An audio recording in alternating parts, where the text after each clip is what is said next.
Tinggal seorang diri, anak sulung Kades Mekarsari jadi yatim piatu usai ayah, ibu, dan adiknya tewas kecelakaan. Putra sulung Teguh Ferdieta, Kepala Desa Mekarsari, Kecamatan Agrabinta menjadi korban satu-satunya yang selamat dari kecelakaan maut. Peristiwa tragis ini menewaskan Kepala Desa Mekarsari, Kecamatan Agrabinta, Teguh Ferdieta, istrinya Lia Fatmawati, serta anak kedua mereka, Ziozian Ferdieta. Sementara anak sulung mereka, Alsip Wijaya, mengalami luka berat. Kejadian malang ini pun terpaksa membuat Alsip tinggal seorang diri pasca ayah, ibu, dan adiknya meninggal dunia. Pilunya, Alsip kini menjadi anak yatim piatu. Terbaru, Alsip dikabarkan tengah dirujuk ke RSUD Sayang Cianjur. Diketahui, satu keluarga Kades Mekarsari ini dari arah Sindangbarang hendak menuju Agrabinta. Kades Mekarsari meninggal dunia di lokasi kejadian.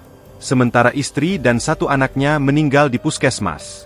Peristiwa kecelakaan itu terjadi di Jalan Raya Kampung Bipak, Desa Jatisari, Kecamatan Sindangbarang, Kabupaten Cianjur, Jawa Barat, Minggu, 22 Juni 2025. Kapolsek Sindangbarang AKP Dadang Rustandi membenarkan adanya kecelakaan tunggal dan menewaskan kepala desa serta keluarganya.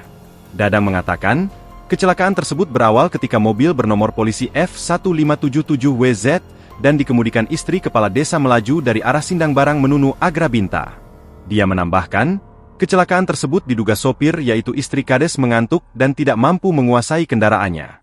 Postingan terakhir Teguh Ferdieta yang menjabat sebagai Kepala Desa Mekarsari, Kecamatan Agrabinta, Kabupaten Cianjur ini pun ramai dipenuhi ucapan bela sungkawa.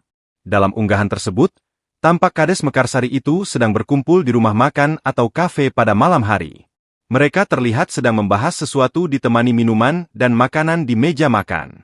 Download Tribun X sekarang, menghadirkan lokal menjadi Indonesia.